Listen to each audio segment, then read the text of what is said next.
Hello, I'm Brian Downs. This is a republic if you can keep it. I'm in Orlando, Florida today, which is the 8th of March, 2025.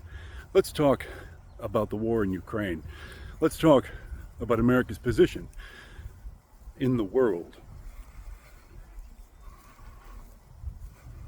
We stand by the old covenant that we defend freedom, democracy, and the rule of law.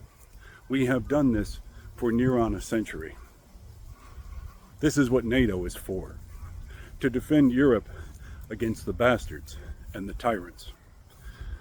For a long time, the tyrants were the Soviets, a communist totalitarian police state that made no secret of its desire to enforce its grotesque ideology on the entire planet and enslave every meter of this globe to its evil ideas that resulted in so many gulags and mass graves. More recently, the evil that squats in Moscow is Vladimir Putin, a gangster butcher who believes that he can achieve his dream of enslaving millions with the simple expedient of killing anyone who stands in his way. To this end, he performed his illegal invasion of Ukraine. The Ukrainians have fought like stainless steel lions who cannot die. They have held the line.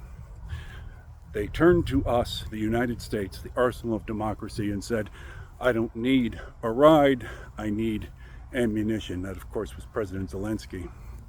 And in 3 years, they have bled the monster Putin dry in eastern Ukraine. The Russian military barely functions. The Russian economy is a hollow shell. Victory is within sight, where the invader will be thrown back across the border, and the danger of Vladimir Putin will have been lanced forever. It will take at least a decade for him to rebuild a military worthy of the name, and that will be extremely difficult when no Western power or company will help supply that effort. Victory is this far away. Now, I said that the Ukrainians have fought like stainless steel lions who cannot die, but they can die. They have died at terrifying, heartbreaking cost to themselves in lives and treasure. They never asked for one American to go into harm's way. But we stand by the old covenant. We, the arsenal of democracy, except President Donald Trump, who doesn't know what a promise is. This moral scab of a man turns his back on our responsibilities and upbraids President Zelensky in the Oval Office, saying we should reward Vladimir Putin's sadistic imperialism. We should give him the propaganda victory. We should let him keep what he has driven a tank over. We should snatch defeat out of the jaws of this victory won at such horrible cost. Because Donald Trump, as we can see, is an admirer of any bully he perceives to be bigger than himself. Donald Trump has been a friend of Vladimir Putin's for many years. Remember Trump Tower Moscow? The program, the project that Trump denied was underway during his first presidential campaign to build a luxury hotel in Moscow with the Trump name on it. Remember that a team of experts in the dark arts from Moscow came and visited the first Trump campaign in their headquarters to deliver dirt on Hillary Clinton? Do you remember when Donald Trump illegally threatened to hold up American aid to Ukraine, aid that had been allocated by Congress?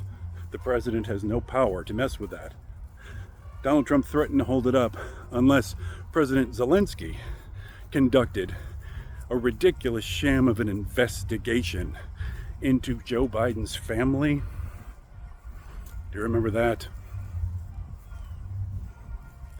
Donald Trump's position on Ukraine is an embarrassment and a shame.